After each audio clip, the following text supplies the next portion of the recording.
Bagaimanakah rangkaian keterangan Al-Quran mengenai Mi'raj Nabi? Dapatkah hal itu dicapai secara ilmiah? Dalam Al-Quran tersebut 4 orang Nabi yang secara nyata disebutkan telah melakukan penerbangan antar planet dengan berbagai istilah. Keempat orang Nabi itu ialah Adam, Ibrahim, Isa Al-Masih, dan Muhammad. Penerbangan Adam dinyatakan pada surat kedua ayat 38 dan beberapa ayat suci lainnya. Penerbangan Isa Al-Masih tersebut pada surat ketiga ayat 55, surat ketiga ayat 59, dan surat ke-23 ayat 50. Mi'raj Muhammad disebutkan pada berbagai ayat suci, khususnya surat ke-17 ayat 1.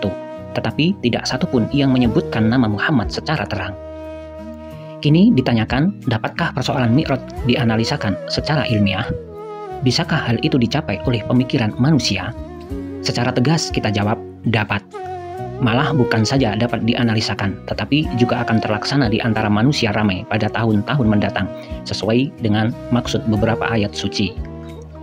Untuk manusia sebelum Nuh telah kita analisakan pada keterangan dalam video yang telah berlalu, di mana diterangkan bahwa mereka telah melakukan penerbangan antar planet berdasarkan surat ke-71 ayat 25. Yang menjadi pokok dasar tentang Mi'raj Muhammad sebagai yang terkandung dalam Al-Quran surat ke-17 ayat 1.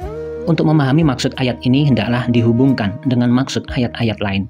Jarang sekali Al-Quran memberikan keterangan tentang sesuatu cukup dalam satu baris ayat suci saja.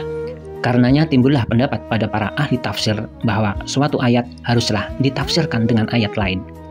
Surat 17 ayat 1 ini dapat dihubungkan dengan beberapa ayat suci ini. Agar lebih terang, baiklah kita muatkan maksud ayat suci ini. Surat 17 ayat 1. Maha suci Dia, Tuhan, yang memperjalankan hambanya suatu malam dari Masjidil Haram, Makkah, ke Masjidil Aqsa, Muntaha, yang kami berkahi sekelilingnya hamba itu, agar kami perlihatkan kepadanya dari pertanda-pertanda kami, bahwa Dia mendengar dan melihat. Ayat suci ini terdapat beberapa istilah yang harus difahami dengan sesungguhnya. Tak mungkin diartikan sambil berlalu saja. Istilah itu ialah Dia yang memperjalankan. Dia dalam hal ini adalah Allah yang menentukan dan yang memperjalankan dengan maksud memi'rajkan atau memberangkatkan Muhammad dari bumi ini. Dengan itu jelaslah Mi'raj itu bukan hendak Muhammad sendiri dan bukanlah dengan kepintaran yang ada pada Muhammad, malah dengan keilmuan dan kekuasaan Allah yang memperjalankan. Memperjalankan, istilah aslinya yaitu asrobi dalam surat ke-8 ayat 70 dan surat ke-8 ayat 67. Terdapat pula istilah asro yang artinya tawanan.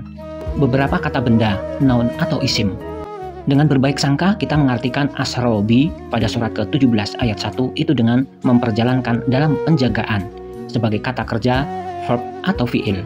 Hal ini dapat dibandingkan pada surat ke-26 ayat 52 di mana terdapat istilah yang sama tetapi fiil amar untuk memperjalankan Bani Israel dengan penjagaan untuk menyeberangi Laut Merah. Jadi asro dalam surat ke-17 ayat 1 bukanlah berarti perjalanan antara Makkah dan Palestina sebagai dikatakan orang, dan dari Palestina dikatakan Mi'raj sampai ke planet Muntaha pada surat ke-17 ayat 1 tidak menyebut istilah Mi'raj itu.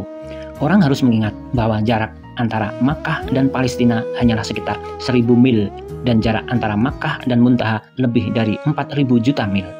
Jika surat 17 ayat 1 menyebut perjalanan yang 1000 mil saja, maka itu berarti perjalanan yang 4000 juta mil tidak berarti. Tetapi hal itu tidak mungkin jadi.